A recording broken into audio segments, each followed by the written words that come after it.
Hello guys and welcome to a short video regarding the newest character the newest character in Grand Blue Fantasy versus Rising, which is one of the Astral's Astral, so it's not the Archangel, okay, and one of the popular, I could say one of the popular also in the lore of Grand Blue is Lucilius. So I for sure you have already watched the character introduction or the character guide, and probably you're giving props already to the announcer, commentator, or to the narrator because he's really getting into the moment. So I'll unmute this and I'll let him hear from your ASMR needs. Use it to pave an advance or to dominate the projectile war. Phosphorus. Phosphorus. Okay, it's really hype. I think I wish they could continue doing this for other character reveals in the future. But anyhow, let's go back to Lucilius. So apparently, he looks like Rametal with the flying swords and shit. But Lucilius is really, it looks like he's kind of broken. But I think one premise for him being strong or being broken is he has a longer cooldown just to balance him out. So from the start, you don't have any. You start with a very long cooldown state. So this is really subject to further inspection because we don't know how long his cooldown is. Maybe it's just the standard, cooldown. And we're just exaggerating it that it will be long cooldown, but it needs to be seen further once he comes out, because he was playable or maybe not playable, but you'll be able to fight him in the story mode. So he's kind of a spoiler already if your play is still stuck with the story mode of Grand Blue Fantasy versus. But yeah. Anyway, I think whenever a character is shown or playable or you be able to fight against it one way or the other, probably it will be included in the character roster. But anyhow, okay. So his three moves, his three specials. The first one is the projectile. It's Iblis, so it's like a sword boomerang, so it comes back or it lingers depending on the button press. So nothing much about that. So maybe it's his projectile is quite unique as if you compared it with the other characters in the game or in the roster. It's quite unique. Then Phosphorus, he doesn't have a DP though, but it's quite he has a janky upward sword slash which starts at medium. So I'm not sure how fast this is because the low version is just a swipe down. So not sure if you'll be able to catch opponents from the air if you use the low version. But if for the medium version, I'm not sure how fast will it be. So I'm not sure if he's one of the characters doesn't have a DP, or you need to spend meter for him just to enable to do a proper DP. So it might turn out to be one of his biggest weakness also. So apparently DP is very important in this game. So if your character doesn't have a good DP frames, then probably your character is really shitty or fucked up. But you might need to change. But let's see once he comes out. So apparently he has a DP, but not sure if the frame he has this iframes, or you need to spend 50% meter just to do a proper DP, or you need to do the EX version. Then he has this weird teleport. He has this weird dash move.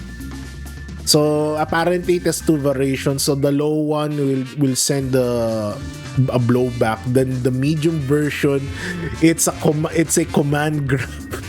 So I don't know about this because I think he's one of the characters who has this kind of move, this command grab. It is a rushing command grab. Fastiva doesn't have Fastiva doesn't have a as quick as this. This is really a very quick one, so I'm not sure if you could able to spam button with this. So, and probably when you do this, it has a longer cooldown. So probably that will be the trick to it. So yeah, but it's quite fast. So it could be used for pressure, for mix up, and all of those shimmy shimmy stuff. Yeah, that's why when I saw this, I thought he might be broken, but I just remembered that he has this long cooldown. So probably we'll see further what will happen to this guy in the future, whether he will be nerfed or be buffed for that. If he will be buffed, I don't know, but let's see. I still don't have that input data or technical data whether he will be nerfed or not, because we don't have the data yet. Then Tessera is just the what you call this? Tessera is just the teleport that they could use. Like same with Beelzebub, we could just straight dash. And here's the unique thing about this teleport.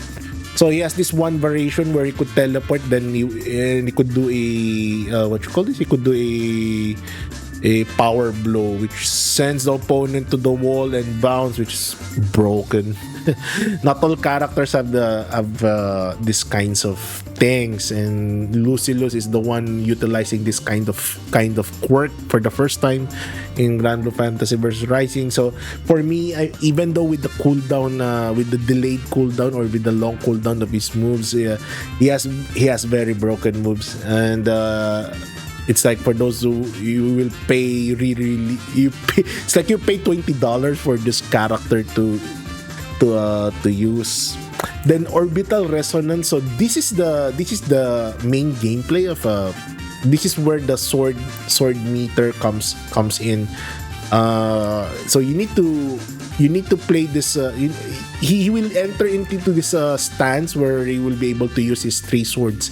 And the more that you use the swords, the sword meter will fill out, and the benefit of having a full sword meter, or having a sword filling out the sword meter, will make his moves cancelable. Like cooldowns will be shorter. So this is his main gimmick. So you need to enter into that orbital resonance stance in order for you to farm as much as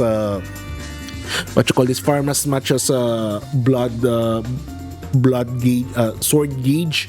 And once you fill out the sword gauge, then you can go crazy with this combo. So this stance is you could what you call this? He cannot block with this stance, so you could hit him with all of you have. So it's quite a double-edged sword for him. So he puts himself also at a disadvantage while he tries to use his swords in the orbital resonance stance. And the thing is, you need to use this.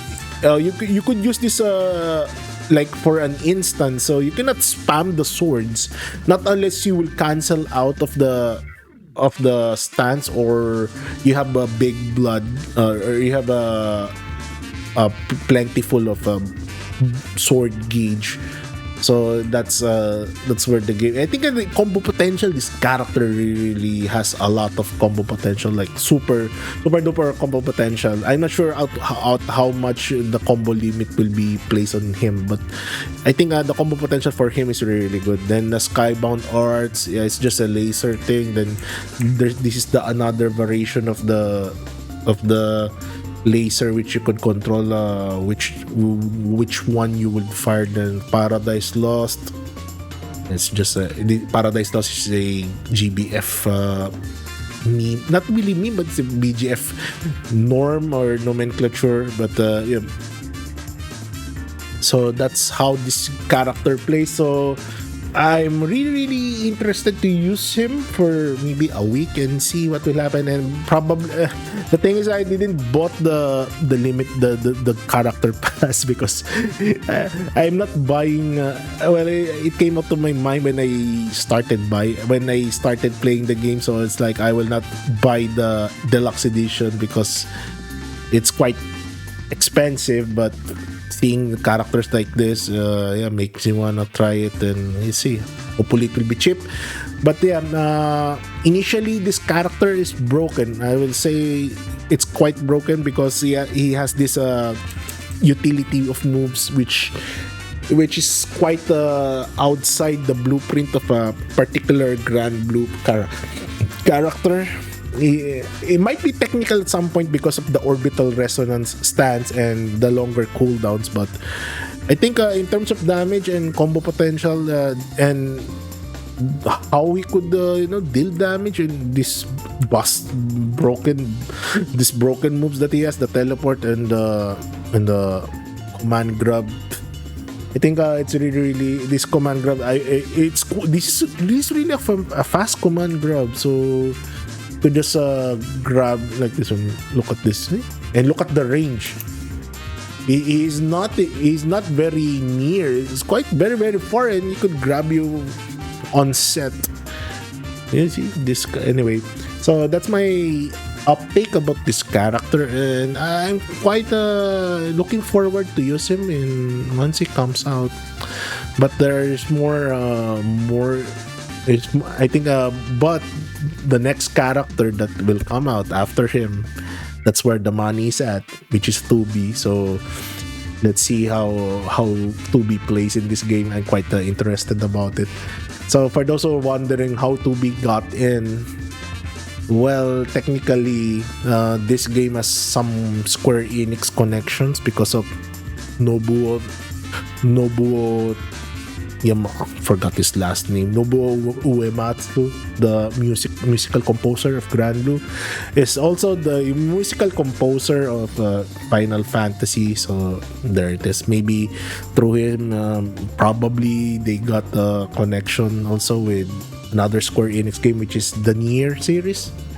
But also on top of that, this is a Cygames game which has a lot of funding, and Grand Blue is no stranger to any collaboration. If you're playing the gacha game, Grand Blue is open to all collaborations, I think, as long as they're benefiting from it, and it's also good with the other party's IP address, the IP or intellectual property, then they're good. I mean, it's knowing Japan Cygames has a lot of money. So yep, that's it for now. Thanks for joining. So I'll see you in the next video. Hope you like this quick or my initial uptake on Lucilius, and quite excited to use him. Hopefully the lobbies will not get flooded with him, but I think that will be the case always. So all lobbies will be filled with Lucilius, and see how far we could go with this character. So please do like, share, subscribe, and I'll see you in the next video. So have a good one, stay safe, and cheers till the next one. Goodbye and peace out.